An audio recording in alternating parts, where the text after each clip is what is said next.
Welcome back to Jobline on News 12 Long Island. Joining me once again is Peter Ekstrom, a veteran salesperson who's giving us tips on how to sharpen your job hunting skills on the telephone. Peter, welcome back. Good to be here. Peter, tell me about the gold call. This is something that kind of an expression you've coined. I see it all over your website. I see it all over the web. What is the gold call? Well, the gold call is a simple script with some introduction, sound bites, and some simple questions that get me from point A to point B in a straight line without going all over the place. I suffered, like a lot of people do, in my sales profession, going to the long story and getting into the features and benefits of the value of my product. And I also did it on job interviews as well. And the more I said, the deeper in the hole that I got. So I realized that the less I said, the better off I was, and the more structured my speech was and more scripted my calls were, that it helped to calm my nerves and help me to make conversation that gets to the point quickly.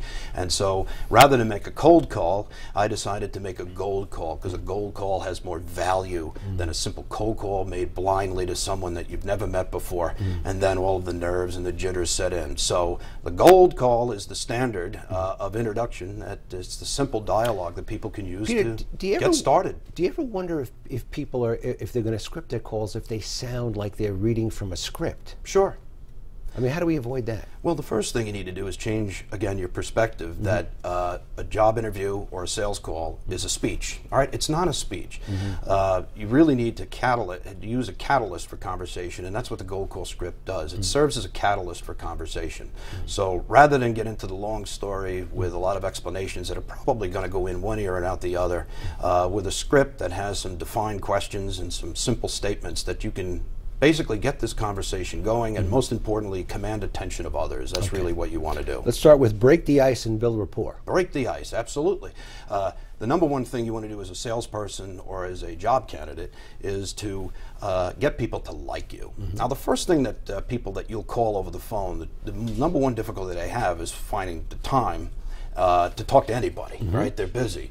So by giving recognition to the limited time that the person on the other end of the phone has, you can really go from point A to point B, get to first base rather quickly. I like to start the icebreaker off with, I'm hoping that I might have 10 seconds to explain my call, or I'm hoping that I might have 10 seconds to ask a quick question. So when you frame 10 seconds, you give the person that you're calling a sense that this is not going to go on forever, and you separate yourself instantly from the competition of all those people looking for a job because they tell the long story. You're giving consideration to limited time. Okay, now that moves us on to the lemonade statement of purpose. Right. Think of yourself as a product. You're a brand. You are trying to promote yourself in a job interview as well as on a sales call. And lemonade as a product, in the vernacular, is a cold drink sold to thirsty people.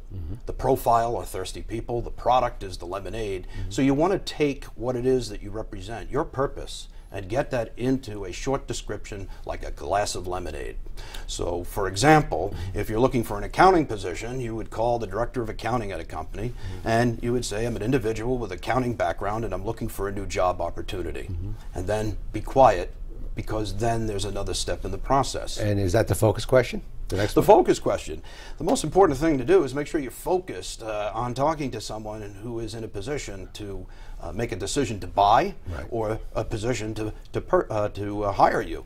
So when you ask a focus question, you want to make it personal. How much personal focus, Scott, do you have on hiring new candidates for positions in your accounting department?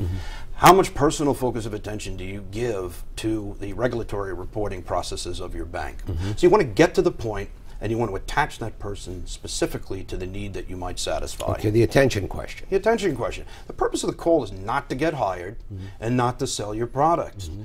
The purpose of the call is to get attention. So the attention question, which follows the focus question, is designed to insert a little bit of value. If you're an experienced individual with a track record of proven results in the accounting area of a company your size, would I qualify for any of your attention? And the same goes for product. If I had something that would solve a problem and save the company money, would I get your attention? And then you have the scheduling question. Right. Once you close for attention, you get the attention of the hiring manager or the prospective customer, then the next logical step is to just ask when you might schedule some time to have a conversation about your qualifications or the inherent value of your product. And all you need to do is ask your prospect or the hiring manager to look at their calendar. Do you have your calendar out? Are you looking at your schedule? Or could we spend a few minutes now chatting on the phone? Okay, and then you have the confirm and follow up. Right. So once we have, well, we meaning myself as a job candidate or as a salesperson, I've qualified for your attention, we've done the scheduling on the calendar. Now the next thing to do is to follow up with an email, recapping the conversation we had on the phone and confirming with a date and time as to our next phone call or our next in-person meeting. And well that done. pretty much makes sure that people will show up. Very, very good. Okay, we have to take a break. Up next, some final thoughts from our guests when Jobline on News 12 Long Island returns.